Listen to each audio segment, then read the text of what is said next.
कब्जा करना ही पहचान है। कभी सड़क पर, कभी जंगल और अब तो घर के अंदर भी। 12 साल से ज्यादा वक्त तक कुछ मुस्लिम परिवारों ने संभल में एक कॉलोनी के मकान पर कब्जा जमा रखा था।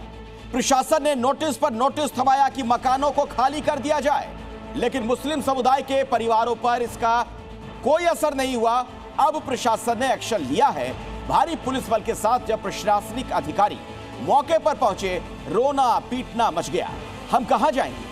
लेकिन चूंकि कब्जा अवैध था तो पुलिस ने एक एक कर सबसे मकान खाली करवा लिया।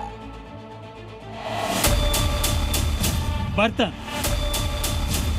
बिस्तर, पलंग, नीला ड्रम, पूरी घर गृहस्थी बसा ली थी। संभल के काशीराम आवासीय कॉलोनी में मुस्लिम समुदाय ने मतलब कब्जा कर लिया था। साल 2 साल से नहीं, कोई 12 साल से, कोई 14 सालों से इन मकानों को अपना घर मान लिया था। बिना किराया, बिना किसी रसीद, मुफ्त में रहना, मुफ्त की बिजली, मुफ्त का पानी। नहीं रह रही 14-15 साल से न किराया रहा। नहीं 14 साल से कोई अलर्ट किया गया मकान आपके यहाँ? नहीं कोई किराया नहीं देते हैं। ऐसी अवैध तौर से दे रहे हैं, अवैध तौर से दे रहे हैं। अब कुछ है ना तो यहाँ ये तो अवैध कब्जा है ना आपका। ये कब से रह रही हैं आप यहाँ? ये तो यहाँ मरी डाल के रहती नहीं होगा। 16 साल यहाँ पे रहते हुए। 16 साल से कोई किराया दिया आपने? कोई रसीद आपके पास? अब आंसू बहा रही हैं महिलाएं कि उनके कब्जे से काशीराम आवासीय कॉलोनी के मकानों को मुक्त कराया जा रहा है। चंदौसी थाना के इस इलाके की काशीराम आवासीय कॉलोनी में अवैध कब्जा पर प्रशासन की बहुत दिनों से नजर थी, लेकिन प्रशासन ने जल्दी नहीं दिखाई। इन लोगों को पहले नोटिस दिया गया, उसके बाद खाली करने का ऑर्डर सुनाने प्रशासनिक अधिकारी पहुंचे, लेकिन इन लोगों ने सरकारी आदेशों को नहीं सुना। तो फिर विकल्प यही बच जाता था कि इनके खिलाफ कठोर कार्रवाई हो, लेकिन मामला चूंकि मुस्लिम समुदाय का था तो पहले प्रशासन ने पुलिस बल की पर्याप्त व्यवस्था की और फिर शुरू हुआ 12 साल से ज्यादा पुराने अवैध कब्जों से घरों को मुक्त कराने का अभियान।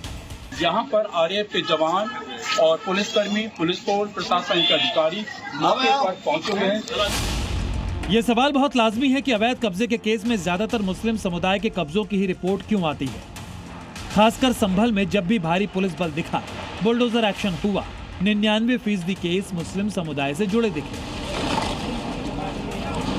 कौन है ये लोग जो किसी सरकारी खाली जमीन, किसी सरकारी खाली मकान, किसी सड़क पर कब्जा कर घर बना लेते हैं, बस्ती बना लेते हैं? ये जो 50 से ज्यादा मुस्लिम समुदाय के परिवार अवैध कब्जा छोड़ रहे हैं, ये किसके इशारे पर इन मकानों में घुसे थे? क्या संभल में अवैध कब्जे की बरसों से सुनियोजित साजिश हो रही है? क्या मुस्लिम समुदाय किसी के इशारे पर अवैध कब्जे के लिए एक्टिव होता है? 2024 में जब संभल में दंगे भड़के थे तो वो एक ट्रिगर पॉइंट है। तब से लेकर अब तक अनगिनत हिंदू धर्म के कूप, मंदिर कब्जे से छुड़ाए गए हैं। अनगिनत ऐसे केस सामने आ चुके हैं जहां योगी फोर्स ने बुलडोजर चलाया है। चंदौसी का काशीराम आवासीय कॉलोनी अब कब्जा मुक्त हो चुका है। जो इन कॉलोनी को अपना मान चुके थे, उन्हें योगी फोर्स ने खदेड़ दिया है। संभल से सुनील सिंह के साथ ब्यूरो रिपोर्ट, जी मीडिया।